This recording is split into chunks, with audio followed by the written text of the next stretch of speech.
இயேசு கிறிஸ்துவை நீங்கள் அறிந்து கொண்டதினாலே உங்கள் வாழ்வே மாறியிருக்கிறது. பாவத்தின் மீது வெறுப்பு வந்தது.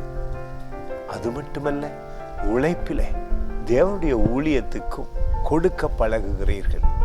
ஆனால் சில நேரம் நீங்கள் ஆண்டவருடைய ஊழியத்துக்கு கொடுக்கும் பொழுது காணிக்கைகளை, தசம பாகங்களை மனம் உடைந்து விடுகிறீர்கள்.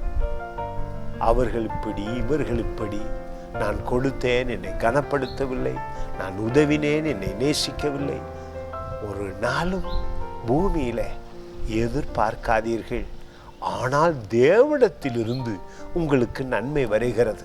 பாருங்கள், இந்த வசனம் சொல்லுகிறது 3ஆம் அதிகாரம் நீதிமொழி புத்தகத்தில 9வது வசனம், உன் பொருளாலும் உன் எல்லா விளைவின் முதல் பலனாலும் கர்த்தரை கனம் பண்ணு.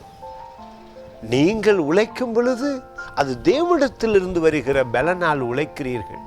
அவர் உங்களை ஆசீர்வதிக்கிறார். தேவனுக்கும் உங்களுக்கும் அந்த உறவு வந்ததினாலே உங்கள் உழைப்பில் உடலிலும் கூட சுகம் வர ஆரம்பிக்கிறது. காரணம், நீங்கள் இயேசுவோடு அடிக்கடி பேசிக்கொண்டு அவரோடு உறவாடிக்கொண்டு வேதத்தை தியானித்து கொண்டு இருக்கும் பொழுது உங்கள் உடலிலே சுகம் வர ஆரம்பிக்கிறது. உங்கள் வருமானத்திலே மாற்றம் வர ஆரம்பிக்கிறது. உங்கள் வருமானத்தில் நீங்கள் தேவனுடைய ஊழியத்துக்கு கொடுக்கும் பொழுது, அதை பகிர்ந்து கொள்ளும் பொழுது என்ன நடக்கிறது? தேவனை கனம் பண்ணுகிறீர்கள். தேவனை கனம் பண்ணுகிற மனிதர்களாய் நீங்கள் காணப்படுவது அவசியம் அல்லவா?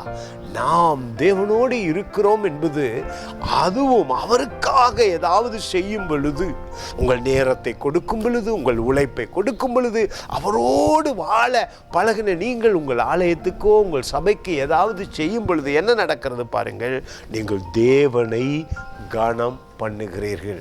அந்த கனத்துக்கு நிச்சயமாக உங்களுக்கு ஆசீர்வாதம் உண்டு. அந்த ஆசீர்வாதம் தான் உடல் சுகம். அந்த ஆசீர்வாதம் தான் வருமானத்திலே பெருக்கம். அந்த ஆசீர்வாதம் தான் உங்கள் பிள்ளைகளுடைய வாழ்க்கையிலே சுகவாழ்வு. God bless you.